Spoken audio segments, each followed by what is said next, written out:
तो कैसे हैं आप सभी लोग। एक बार फिर से वेलकम है आपका मेरे YouTube channel study with Yogesh में। सबसे पहले तो आप लोगों को ढेर सारी शुभकामनाएं, जिसका आपको लंबे समय से इंतजार था। उत्तराखंड लोअर पीसीएस की विज्ञप्ति अब आउट हो चुकी है कल, ठीक है। इसके बाद बहुत से लोग उत्तराखंड अपर पीसीएस का भी वेट कर रहे हैं, उसकी भी विज्ञप्ति जल्दी ही, मतलब मान के चलिए इसी मंथ 2-4 दिन 5-7 दिन कभी भी आउट हो सकती है। जैसे कल सरप्राइज था कि रात में विज्ञप्ति जारी होगी, इसी प्रकार से ये विज्ञप्ति भी जारी हो जाएगी, ठीक है। दूसरी बात, ऐसे सारे स्टूडेंट्स जो मुझे फॉलो करते हैं, जो पिछले मतलब 1 साल से या 6 महीने 2 महीने जब से भी मेरे साथ जुड़े हैं, यानी आप अगर मुझे अपना गुरु मानते हैं तो आपको इस विज्ञप्ति को भरना है, इस फॉर्म को फिल करना है किसी भी केस में।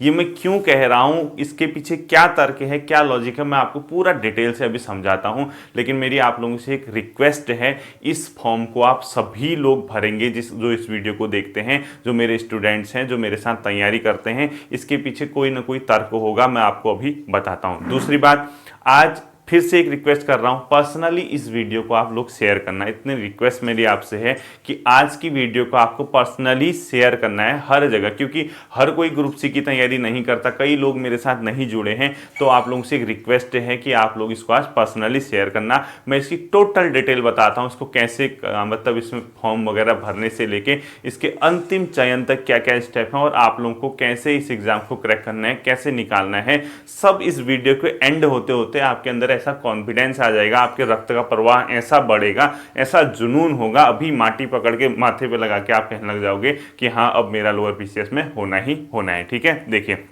आज वैसे जो हमारी क्लास थी कंप्यूटर की आनी थी, लेकिन अब सडनली कोई विज्ञप्ति आती है तो स्वाभाविक सी बात है, ठीक है। हर कोई वेट करता है, कई लोग लिखते हैं सर कभी इस पे बना दीजिए, इस पे बना दीजिए। तो बीच बीच में जब नई विज्ञप्ति आती है, जो एक जनरल जिसमें मतलब चीज़ें मांगी गई होती हैं, हर कोई जो ग्रेजुएट होता है वो अगर इस फॉर्म को फिल कर सकता है, तो उसके लिए इस प्रकार की मतलब वीडियो बनाना आवश्यक हो जाता है। तो देखिए, सबसे पहली चीज जो है, आप लोगों से रिक्वेस्ट मैं कर चुका हूं कि आपको इस फॉर्म को फिल करना है।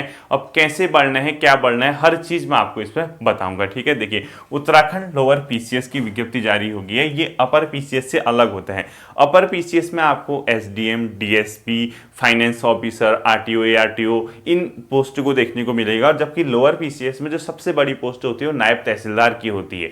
नायब तहसीलदार कौन होता है, क्योंकि यहाँ पर तहसीलदार का पद डायरेक्ट भर्ती से नहीं भरा जाता उत्तराखंड में कि तहसीलदार की विज्ञप्ति आई, ऐसा नहीं होता। यहाँ नायब तहसीलदार की विज्ञप्ति मतलब पोस्ट जारी होती है, वो प्रमोट होकर 4-5 साल 5-7 साल में प्रमोट होकर जल्दी प्रमोशन हो जाता है, वो तहसीलदार बन जाता है, ठीक है।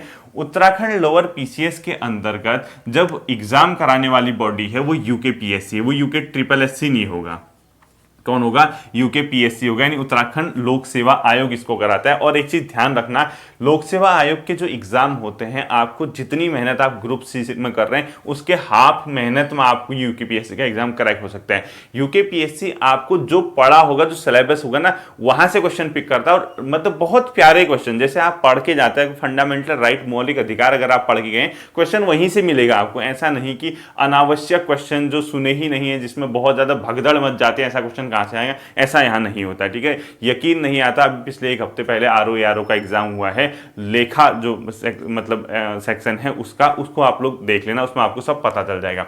पहली बात, आप सभी लोगों को इस एग्जाम के लिए एम्प्लॉयमेंट ऑफिस में अपना रजिस्ट्रेशन कराना होगा, क्योंकि विज्ञापन की अंतिम तिथि जो है फॉर्म भरने की 29 अगस्त है, ठीक है। यानी 29 अगस्त से पहले अपने सारे डॉक्यूमेंट्स तैयार कर लेना। एम्प्लॉयमेंट ऑफिस में रजिस्ट्रेशन कराना मस्ट है, ये मत कहना सर कराएं ना कराएं, 20 दिन है अभी, जाइए अपने अपने एम्प्लॉयमेंट ऑफिस में, वहां रजिस्ट्रेशन कराइए, वही रजिस्ट्रेशन नंबर वो मांगेगा और उसको फिल करना है, ठीक है। ये 29 अगस्त तक आपको करना ही करना है। जितने डॉक्यूमेंट्स हैं, आरक्षण से संबंधित जो डॉक्यूमेंट्स से अगर अपडेट नहीं है उसको अपडेट कीजिए। अपनी जो शैक्षिक हैं, यानी जो आपके शिक्षण संबंधी हैं, जो आप मतलब डिग्री वगैरह है, जो भी है आपकी डिग्री तो चलो चल जाएगा, तो अभी इतनी जरूरी नहीं है। लेकिन जो आपके मतलब अंडर ग्रेजुएशन है, अगर आप 29 अगस्त तक आपके रिजल्ट वगैरह आ जाते तो आप इस फॉर्म को फिल कर सकते हैं। इसकी सारी डिटेल मैं आपको बताऊंगा। बाकी इस फॉर्म को भरने में गलती मत करना, एक भी स्टूडेंट गलती मत करना। फॉर्म भरने के बाद आप लोगों का मुझ पर मैसेज आता है, सर एक गलती होगी, हमारा एक्स आर्मी में टिक हो गया, हमारा आरक्षण में था, आरक्षण में यहाँ टिक हो गया। ऐसी गलती मत करना। देखो, इतने बड़े हो चुके हो अब, जब इतनी बड़ी सोच रख रहे हो कि किसी एग्जाम को हम क्रैक करें, तो फॉर्म भरने में मिस्टेक बिल्कुल नहीं होनी चाहिए। खुद बैठिए, एक एक शब्द पढ़िए, क्या कह रहा है, कैसे कह रहा है, उसको कैसे फिल करना है, वो खुद आपको इंस्ट्रक्शन से देगा, ये करना है आपको, इस प्रकार से आपको इस फॉर्म को फिल करना होगा, सारी चीज़ें आपको बताई जाएंगी। ठीक है, तो खुद भरोगे, कोई गलती नहीं करोगे।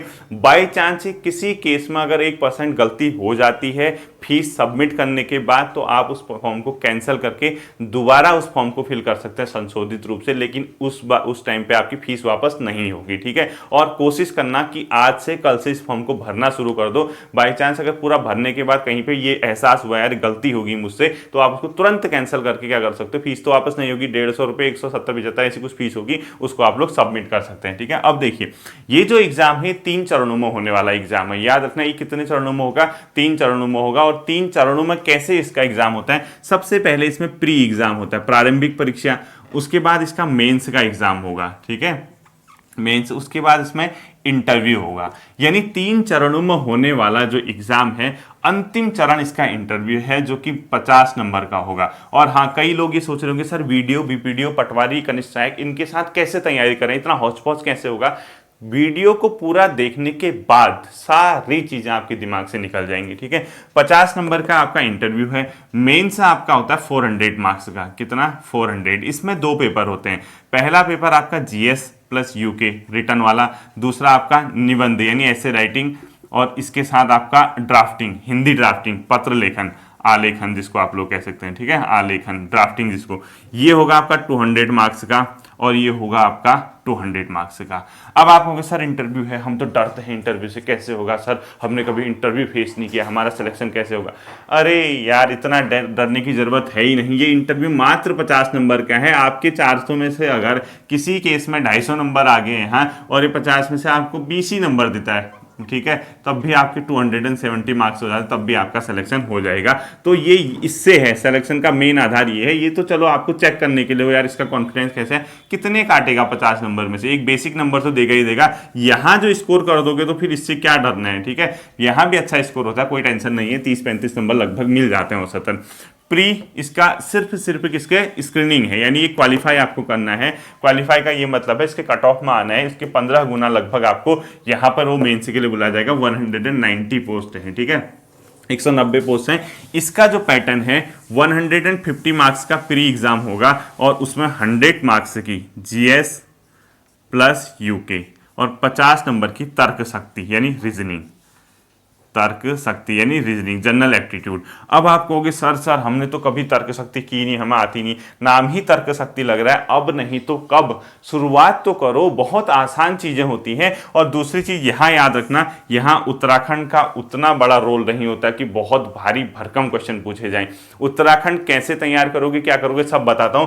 यहां जीएस का बहुत भारी रोल होता है, यानी उत्तराखंड लोक सेवा आयोग अगर जो एग्जाम कराएगा उसमें अगर 100 मार्क्स का ये पोर्शन है, मान के चलिए 70 से 75 क्वेश्चन जो होंगे आपके जनरल स्टडी से होंगे, जीएस से। और यूके ट्रिपल एससी का जस्ट उल्टा है, वहां 40% उत्तराखंड कवर करता है, 20% हिंदी करता है, बाकी का जीएस वगैरह। यहाँ ऐसा नहीं होता, यहाँ हिंदी आएगी नहीं आपकी प्री में, यहाँ आपकी जीएस बहुत ज्यादा इंपॉर्टेंट होती है। और जीएस बहुत अच्छी जीएस पूछता है। जैसे अभी मैंने जो 10 वीडियोज आपको मॉडर्न हिस्ट्री के एनसीईआरटी फैक्ट की कराई थी, आपको एक सीरीज देखना प्ले लिस्ट में, उसी से 9 क्वेश्चन आए थे पिछले जो आरओ का एग्जाम हुआ था, उतने में से। क्योंकि मैं जानता हूं कि क्वेश्चन कहां से पिक कर सकता है, और आपको क्यों मैं इस फॉर्म को फिल करने के लिए कह रहा हूं, उसकी सारी चीजें मैं आपको बताऊंगा। ठीक है, ये आपका एक पैटर्न रहता है कि आपको यहां इस प्रकार से अंतिम रूप से 400 और 450 मार्क्स में से नंबर जो भी आपके मेरिट में आएंगे, आपको इसको सिलेक्शन इस प्रकार से आपका होगा। ठीक है, अब देखिए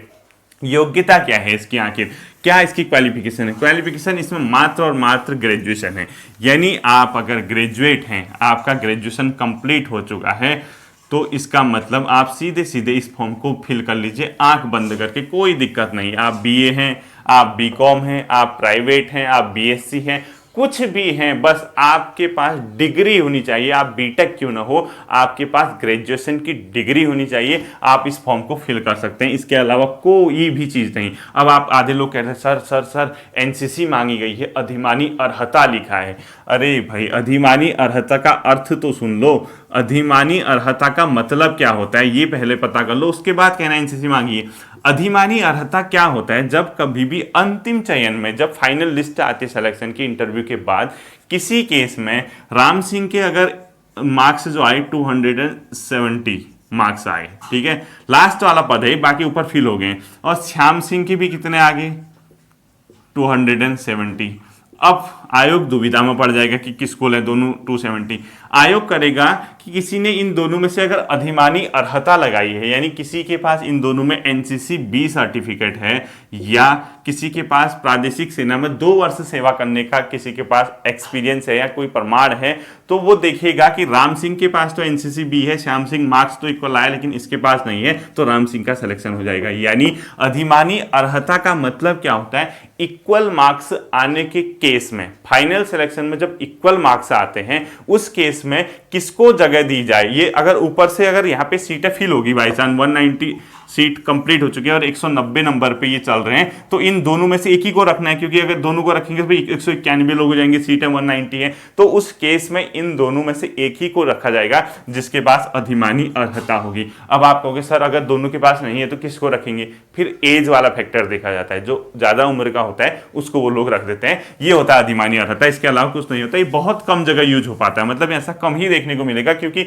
जिसका सिलेक्शन होना ऊपर हो गया, लास्ट में किसी का अगर बचा होगा, उस केस में देखते हो कि किसके पास अधिमानी अर्हता है, वो एनसीसी बी सर्टिफिकेट नहीं मांगा।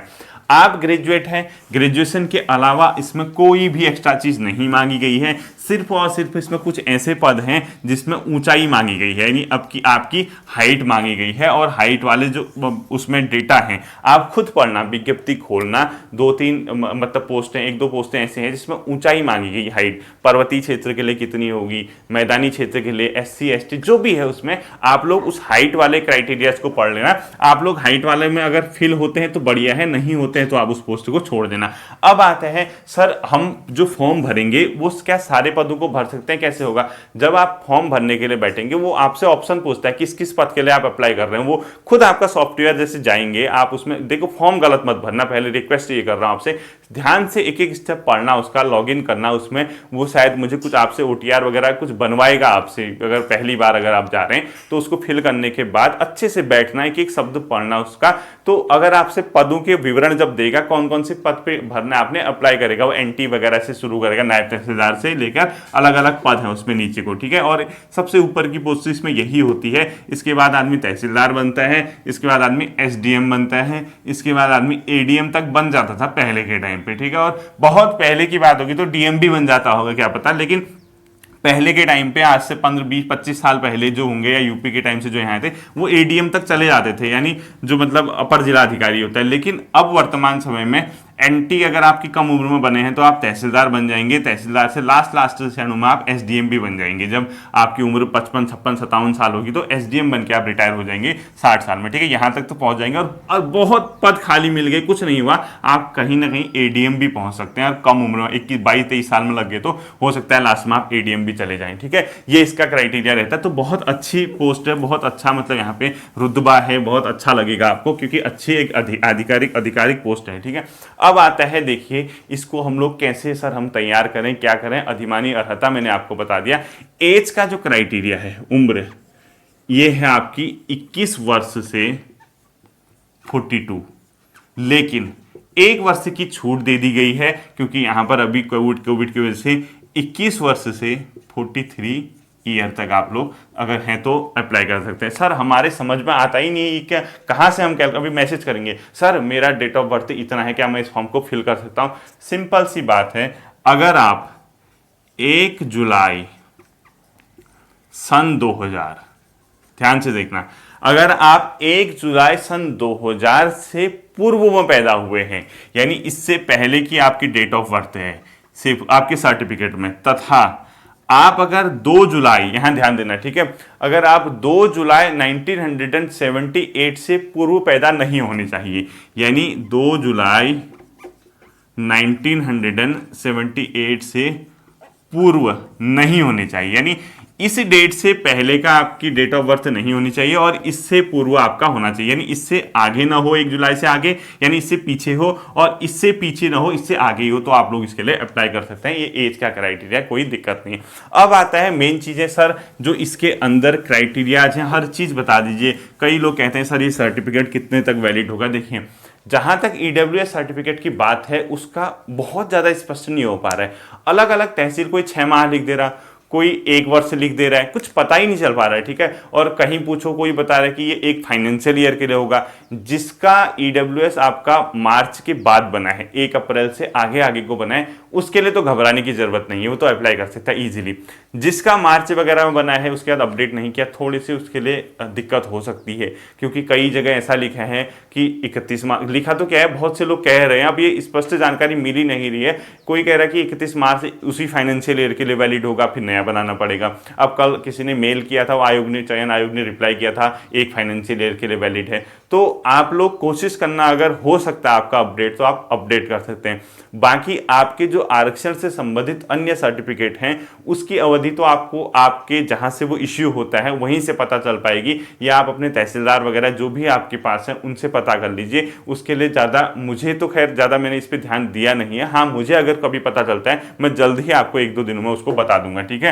अब आता है इसके एग्जाम की तैयारी को लेकर। बाकी इसके लिए कुछ नहीं है, आप ग्रेजुएशन है फॉर्म फिल कीजिए, गलत फॉर्म फिल मत करना, स्टेप वाइज फॉर्म फिल करना, और कुछ नहीं मांगा है। अधिमानी अर्हता मैंने आपको बता दी। अब आता है सर हम इसका सिलेक्शन कैसे लें, और हमें आप ऐसे दुविधा में क्यों डाल रहे हैं। आप हमें पटवारी पढ़ो कहते रहे, कभी आप हमें वीडियो बना रहे हैं, कभी कहते हैं लोअर पीसीएस, कल के दिन आप हमें अपर पीसीएस बना दोगे। ऐसा है, देखिए मैं ये चाहता हूं आप मेरे स्टूडेंट हैं, आप मेरे छात्र हैं, आपको अच्छी जगह, आपको अच्छे पदों में देखना ही मेरा सपना है। ये मान के चलिए, ये एक सच्चे दिल से सच्चा इंसान आपसे कह रहा है, इसके पीछे कोई उसकी और मतलब इच्छा नहीं है। क्यों? क्योंकि जब आप पढ़ ही रहे हैं, जब आप हम लोग समय दे ही रहे हैं, तो आप अच्छी जगह पहुंचोगे तो मुझे भी खुशी होगी, आपको खुद लगेगा कि यार हाँ किसी इंसान ने हमें गाइड किया। और ये मैं नहीं पहुंचाऊंगा आपको, मैं तो सिर्फ डायरेक्शन दूंगा आपको, पहुंचना तो आपने खुद ही है, और इसमें कोई भी नामुमकिन नहीं है कि इसमें हम कैसे पहुंचेंगे। देखिए अब मैं क्यों सबसे पहले मैंने ये कहा है कि इस फॉर्म को सबने भरना है। देखिए इसीलिए कहा है प्री का जो एग्जाम होगा लगभग नवंबर और दिसंबर में होगा। यानी आप मान के चलिए कि अगर कोई कोविड का वो न रहा, तीसरी लहर नहीं रही, या कोई इलेक्शन आचार संहिता, वैसे आचार संहिता में परमिशन लेके एग्जाम हो सकते हैं, ठीक है। हम ये मान के चलते हैं आयोग लगभग 2.5 महीने में एग्जाम कराते हैं प्री का, और ये हमेशा देखना आप लोग, मैक्सिमम प्री जो एग्जाम होंगे लोक सेवा आयोग के माध्यम से 2.5 महीने के अंदर होंगे। उसके बाद मतलब ये मान के चल रहा हूं मैं लगभग, ठीक है, नवंबर दिसंबर, अब ये आगे पीछे हो सकता है कभी भी। अगर प्री होता है उसके बाद आता है मेंस। मेंस के लिए क्या होगा, जब आप प्री का एग्जाम देंगे तो आपको कम से कम कितना समय मिलेगा उसके रिजल्ट के लिए, 2.5 से 3 महीने का टाइम आपका रिजल्ट आउट होने में। उसके बाद आयोग क्या करता है, वो सारे डॉक्यूमेंट्स वगैरह मंगाता है, स्क्रूटनिंग कर देगा, फॉर्म वगैरह मंगाएगा मेंस के लिए, ये वो उस सारी प्रक्रिया में आपका पूरा एग्जाम डेट डिक्लेयर करने तक 3 महीने तो आपका यहाँ से क्या हो जाएगा, प्री के बाद मतलब उसका जो रिजल्ट आता है उसके बाद 3 महीने रिजल्ट आने में लग जाएंगे। तो आपका नवंबर और दिसंबर से जनवरी फरवरी मार्च तक रिजल्ट आ पाएगा, ठीक है। मार्च तक प्री का रिजल्ट आएगा, एक केस मान के चलो, ठीक, लगभग। उसके बाद आप 6 महीने का टाइम लेके चलो, कम से कम मेंस के लिए 6 महीने का टाइम लेके चलो। यानी मार्च में 6 जोड़ो, आप कहां पहुंच जाओगे, अप्रैल मई जून जुलाई अगस्त सितंबर। तो हम ये मान के चल रहे कि सितंबर में इसका मेंस होगा। अब ये पहले भी हो सकता है, कोई भरोसा नहीं, लेकिन जनरल ये रहे, यानी आपके पास 1 साल है। इसीलिए मैंने ये कहा है कि आप इसके फॉर्म को फिल करो। क्यों मैंने ये कहा, क्योंकि आप इसका फॉर्म अगर फिल करते हैं, जैसे ही आपका ये बीपीडीओ वगैरह का एग्जाम निपट जाएगा, आपके पास तैयारी करने के लिए इतना समय है, और तैयारी इसमें बहुत अच्छे तरीके से हो सकती है। यहाँ आपका भगवान ने चाहा वीडियो बीपीडीओ में हो जाएगा, जैसे ही यहाँ सिलेक्शन होगा आप इसकी तैयारी करोगे, उसमें भी तो टाइम लगेगा ना रिजल्ट आने में। आप यहाँ तैयारी कर रहे होगे, यहाँ तैयारी कर रहे होगे, यहाँ भले ही आज आपको अंधकार दिख रहा होगा आगे यार कैसे तैयारी करूंगा, मैं आपके साथ हूं, मैं आपको टोटल गाइड करूंगा कि आपको क्या क्या पढ़ना है, कैसे कैसे आपको आगे बढ़ना है। और ये सब चीजें तब पॉसिबल होती है जब हम शुरुआत करते हैं। पहले दिन अगर बैठोगे दिक्कत होगी लगेगा यार कैसे होगा, ये तो टफ है, मैंने तो इंटरव्यू फेस नहीं किया है, मैंने कभी मेंस लिखा नहीं। ये कुछ नहीं है, मेंस वगैरह सब आपका हवा है, आपके दिमाग में बैठी हुई चीजें कि हम नहीं कर सकते हैं। जिस दिन आपने ये ठान लिया कि हाँ हम ये एग्जाम क्रैक कर सकते हैं, हम भी ये एग्जाम निकाल सकते हैं, कुछ नहीं होता। हाई स्कूल के पेपर नहीं दिए क्या आपने, 12th के नहीं दिए, कॉलेज में नहीं लिख के आ रहे हो, पास नहीं होते, यही तो लोक सेवा आयोग में लिखना है, इससे भी आसान होता है तो ये मेंस होता है। तो आपके पास कम से कम 1 साल का समय है कि इस एग्जाम के मेंस को लिखने का, यानी ये 1 साल, उसका रिजल्ट जब भी आए इस 1 साल के अंदर आप बहुत अच्छा प्रदर्शन कर सकते हैं। देखिए साल में देखिए अब हमने पूरा का पूरा हमारा विजन, हमारा दृष्टिकोण कहां जाएगा, इस 1 साल के लिए जाएगा कि यार हाँ हम 1 साल अब क्यों, मतलब चीज़ों को कैसे, अब कई लोग ये कहेंगे सर हमारा प्री भी तो दिक्कत है, हमारी मैथ्स रीजनिंग नहीं है, सॉरी मैथ्स नहीं है वो, रीजनिंग नहीं, कोई आपकी वहाँ पे बहुत ज़्यादा भारी भरकम क्वेश्चन नहीं आते रीजनिंग के, तर्क शक्ति है, बहुत हल्के हल्के क्वेश्चन आते हैं, उसकी मैं आपको आइडिया बताऊंगा कैसे करना है। अब देखिए आपका यहाँ 1 साल का टाइम मिलता है इसमें मेन्स में। मेन्स की बात करने से पहले सबसे पहले मैं आप लोगों से करूंगा प्री, ठीक है, उसके बाद आपका इंटरव्यू, चलो ये तो बात की बात है। सबसे पहले मैं आपको करूंगा प्री के बाद। अब आप में से ये मत कहना सर बाकी फॉर्म के बारे में और डिटेल, आप विज्ञप्ति आयोग की साइट पे जाइए, यूपीपीएससी सब डाउनलोड कीजिए, अपने अपने को रखिए, क्योंकि कोई आरक्षण वाले होते हैं, कोई जनरल वाले होते हैं, कोई महिलाओं का संबंध, कोई हाइट का इशू, वो सब आप पढ़िए ना, सबको आप अपने इंडिविजुअल में लीजिए क्या क्या मांग रहे हैं, बस यह इंप्लॉयमेंट में रजिस्ट्रेशन कर देना। 10th 12th आपका सबका यही है, डोमिसाइल वगैरह, उसमें कोई दिक्कत नहीं। अब देखिए सबसे पहला स्टेप आता है प्री का, ठीक है। क्यों आखिर आपसे ये कहा गया है कि इस फॉर्म को भरोगे, और मेरे स्टूडेंट है तो आपको भरना ही भरना है, ठीक है, इट्स रिक्वेस्ट है कि आप इस फॉर्म को भरोगे। प्री यानी प्रारंभिक परीक्षा, ये है आपकी 150 मार्क्स की, कितनी, 150 मार्क्स। और याद रखना ये यूके ट्रिपल एससी से आसान रहता है इसका एग्जाम, बहुत यूके ट्रिपल एससी से आसान। थोड़ा सा आपको दिक्कत करेगा, करंट अफेयर सॉलिड वाली पूछेगा, उत्तराखंड की करंट अफेयर से नेशनल इंटरनेशनल ज्यादा पूछेगा। यूके पीएससी का अपना एक स्तर होता है, वो क्षेत्रीय की अपेक्षा राष्ट्रीय और अंतर्राष्ट्रीय चीजों को ज्यादा फोकस करता है, इसीलिए देखना भले ही उत्तराखंड यहाँ आएगी, उत्तराखंड बहुत हल्के क्वेश्चन, पहला कुमाऊं परिषद सम्मेलन कब हुआ था, कुली बेगार आंदोलन से कौन संबंधित है, टिहरी में प्रजामंडल की स्थापना कब हुई थी, सिरदेव सुमन को कब फांसी दी गई थी, ऐसे ही क्वेश्चन आते हैं यहाँ। बहुत टफ क्वेश्चन आएंगे तो 2-4 क्वेश्चन आते हैं, नहीं तो बहुत हल्के क्वेश्चन, पर्वत पूछ देगा, ये वाली ताल का, हल्के हल्के क्वेश्चन जो होते हैं ना। इसीलिए मैं कह रहा हूं कि आपको उत्तराखंड आपने इतनी पढ़ी है उसको आपको पढ़ने की जरूरत नहीं। मैं अपने आप में खुद भरोसा आपको दिलाता हूं, अगर आपने मेरे साथ उत्तराखंड कंप्लीट की है तो आपको उत्तराखंड कहीं से पढ़ने की जरूरत नहीं इस एग्जाम के लिए, ठीक है। मैं यूके ट्रिपल एससी की बात नहीं कर रहा हूं, मैं इस एग्जाम की कर रहा हूं। तो देखिए 150 मार्क्स को 2 भागों में बांटा गया है, 100 और 50, ठीक है। इसकी बात हम फिर करते हैं। सबसे पहले ये इसमें क्या करना है आपको, जैसे आपने फॉर्म फिल कर दिया है, इस 100 मार्क्स के लिए देखना ये बहुत हल्की चीज है। उत्तराखंड का तो आपका काम बन गया 20 से 25 नंबर का, 25 मार्क्स हम मान के चलते, फिक्स नहीं रहता इसका, ठीक है। 25 मार्क्स हम यूके मान के चलते हैं। और आपने अगर मेरी डिस्ट्रिक्ट सीरीज जो कि प्ले लिस्ट में मिलती है आपको, ये कंप्लीट किया है, आपने मेरी इंडिविजुअल टॉपिक सीरीज ये कंप्लीट किया है, आपने मेरा उत्तराखंड हिस्ट्री वाली वीडियो कंप्लीट की है, तो आपके 25 में से कम 22-23 नंबर कहीं नहीं गए, ठीक है। आपको उत्तराखंड पढ़ने की जरूरत ही नहीं है। अगर अधिकतम एक ही किताब मैं आपको प्री के लिए सजेस्ट करूंगा, वो है परीक्षा वाणी, इसको पढ़ लीजिए, कुछ नहीं पढ़ना उत्तराखंड का, इसके अलावा कुछ भी नहीं, ठीक है। आप अच्छे खासे जोन में आ जाएंगे। आपने डिस्ट्रिक्ट सीरीज पढ़ दी, आपने इंडिविजुअल टॉपिक सीरीज पढ़ दी, आपने उत्तराखंड, अब आप कहोगे सर ये कहाँ मिलेगा, प्ले लिस्ट में जाइए ना। अगर आप नए बच्चे हैं तो चैनल की प्ले लिस्ट में जाइए, वहाँ जिला सीरीज लिखा होगा, देहरादून से शुरू कीजिए और 13 के 13 जिले सबसे पहले खत्म कीजिए। उसके बाद चाहिए तो इंडिविजुअल टॉपिक सीरीज खत्म कीजिए या उत्तराखंड हिस्ट्री कंप्लीट कीजिए। परीक्षा वाणी साथ में लेके तैयार, साथ लेके चलो, कुछ पढ़ने की जरूरत नहीं है। उसके बाद इसका जो भारी भरकम पोर्शन है वो है जीएस का। मैंने पहले भी आपसे कहा है, हिस्ट्री से भी कम 12-15 क्वेश्चन आते हैं, यकीन नहीं करोगे आप। यूके ट्रिपल एससी में 4-5 आते हैं, यहाँ 12 से 15 क्वेश्चन हिस्ट्री से आएंगे, और सबसे ज्यादा मॉडर्न हिस्ट्री से। उसके बाद एंशिएंट से, उसके बाद मेडिवल हिस्ट्री। पॉलिटी से 12 से 15 क्वेश्चन आते हैं, जियोग्राफी से 8 से 9 क्वेश्चन, इकोनॉमी से 7-8 क्वेश्चन, करंट अफेयर से 8-10 क्वेश्चन। इसके अलावा कंप्यूटर और हल्की फुल्की साइंस, जनरल साइंस जो आप लूसेंट टिक मार्किंग से भी कर सकते हैं, हल्की, बहुत हल्की लेवल की, जैसे कौन सी ग्रीन हाउस गैस है, इसके अंदर कौन सी गैस भरी जाती, इस टाइप के क्वेश्चन आते हैं। तो मान के चलिए कंप्यूटर और मिला के 7-8 क्वेश्चन उससे आते हैं, तो आपका 75 के आसपास इस पोर्शन से हो जाता है प्री वाला। अब प्री के लिए जो जीएस का 75 मार्क्स का पोर्शन है, इसको कैसे तैयार करना है, देखिए पुराने पेपरों पे बहुत भरोसा किया जाता है। आपसे मैं इसके लिए सिर्फ और सिर्फ एक ही सलाह दूंगा, आप एनसीईआरटी की जीएस पढ़ना। एनसीईआरटी नहीं पढ़ी है तो मैं तो साथ लेके ही चलूंगा, क्योंकि अभी मैंने सिर्फ और सिर्फ मॉडर्न हिस्ट्री एनसीईआरटी के फैक्ट करा रखे वन डे एग्जाम बेस्ड, वो मैं मेंस का नहीं करा रहा हूं, मैंने सिर्फ और सिर्फ प्री के हिसाब से करा रखा है।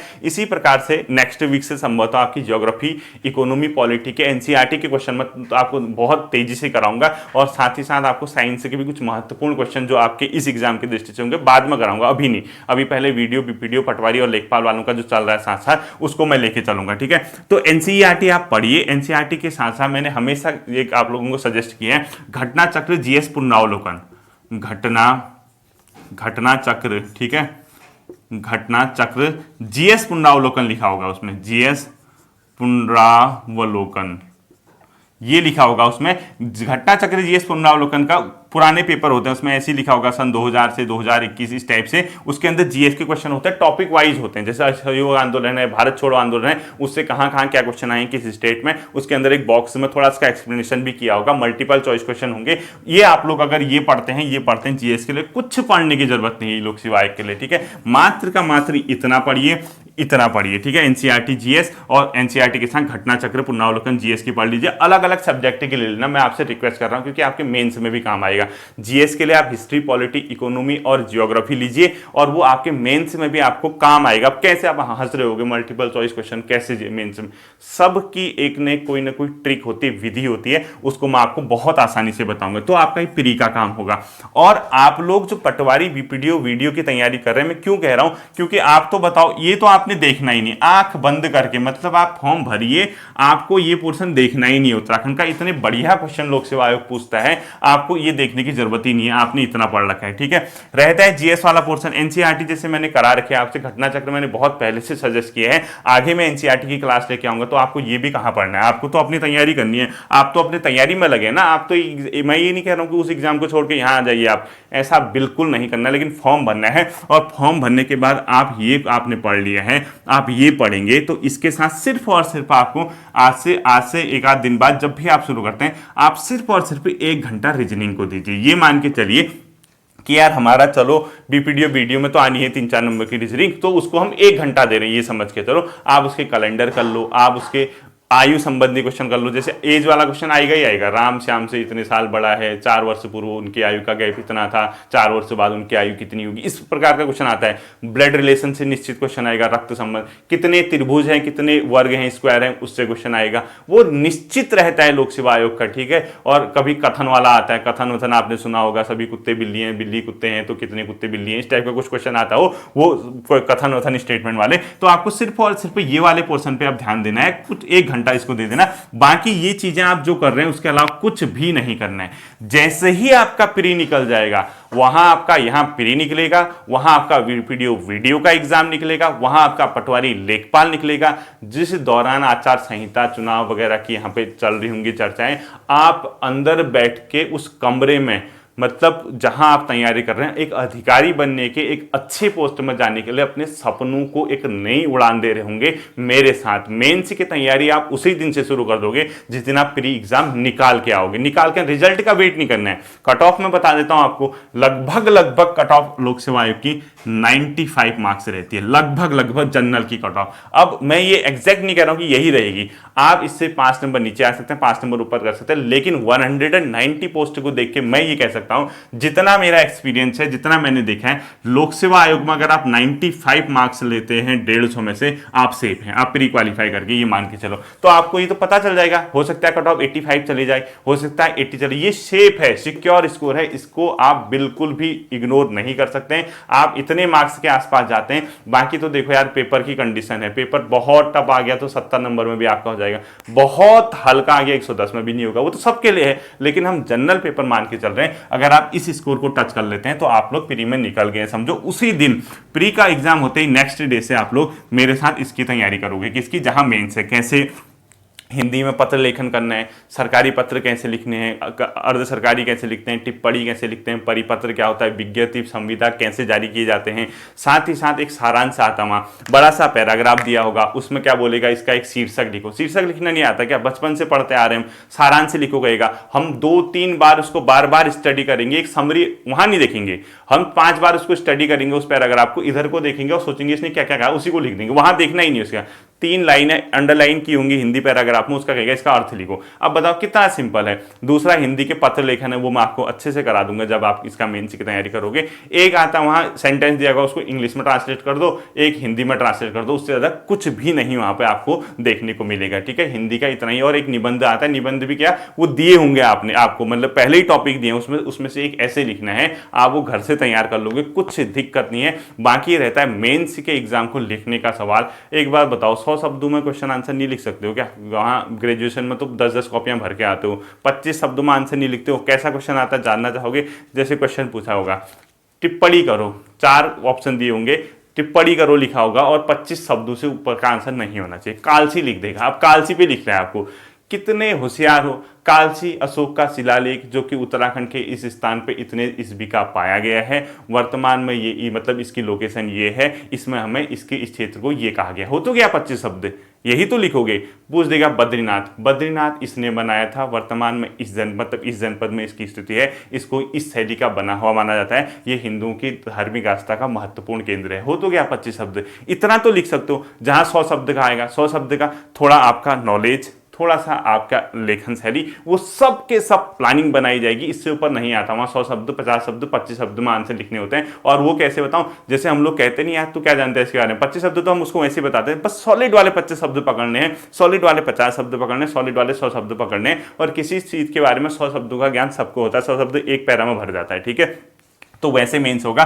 बाकी 50 नंबर का आपका इंटरव्यू वो कुछ भी नहीं है। तो इस प्रकार से टोटल आपका जो पैटर्न होगा वो ये रहेगा। बुक के सजेशन की जहां तक बात आती है, फिलहाल थोड़ा सा स्किप करना, पहला इस वाले पोर्शन को, प्री वाले पे ध्यान देना, क्योंकि 2-2.5-3 महीने और मेंस के लिए आपके पास पर्याप्त समय मिलेगा। अभी मेंस में हाथ मत डालना, पहले कह रहा हूं, अभी मेंस में हाथ मत डालना, अभी सिर्फ और सिर्फ प्री में हाथ डालना है। और प्री के लिए मैंने आपको तरीका बता दिया कैसे करना है। जो नए स्टूडेंट हैं, जो पहली बार चैनल पे जुड़े हैं, आप लोग तुरंत जाइए प्लेलिस्ट में जाइए, उत्तराखंड की जिला series, Uttarakhand individual topic series और उत्तराखंड की हिस्ट्री, वहां से आप लोगों को तैयार करनी है। एनसीईआरटी की जो मैंने क्लासेस लेके आऊंगा, अभी सिर्फ मॉडर्न हिस्ट्री के मैंने 1 डे एग्जाम बेस्ड करा रखा है। इसी तरह मैं जियोग्राफी, पॉलिटी, इकोनॉमी वगैरह की 1 day exam based question class कराऊंगा। साथ में घटना चक्र, जीएस पुनरावलोकन को आप 1 by 1 स्टडी करना शुरू कीजिए, इससे आपका प्री का काम बन जाएगा। रीजनिंग को डेली 1 से 1.5 घंटे दीजिए। बहुत हल्के हल्के जो टॉपिक है, सिलेबस निकाल लीजिए, सिलेबस उसने विज्ञप्ति में दिया है, चेक कर लीजिए कौन कौन से टॉपिक दिए, उसको करना शुरू कर दीजिए। और आपको मेरी शुभकामनाएं, ढेर सारी शुभकामनाएं हैं। और उन छात्रों को खासकर जो मेरे साथ वीडियो पटवारी, लेखपाल की तैयारी कर रहे हैं, आपसे रिक्वेस्ट करता हूं, हर एक बंदा इस फॉर्म को फिल करेगा। और कैसे फिल करेगा वो मैं आपको बता चुका हूं। इसकी तैयारी करने का मेंस के लिए जो समय बचेगा उसके साथ मैं आपके साथ खड़ा रहूंगा। अपना ध्यान रखिए, खुश रहिए, पॉजिटिव एटीट्यूड के साथ आगे बढ़िए। फिर मिलूंगा अगले सेशन में। Thank you.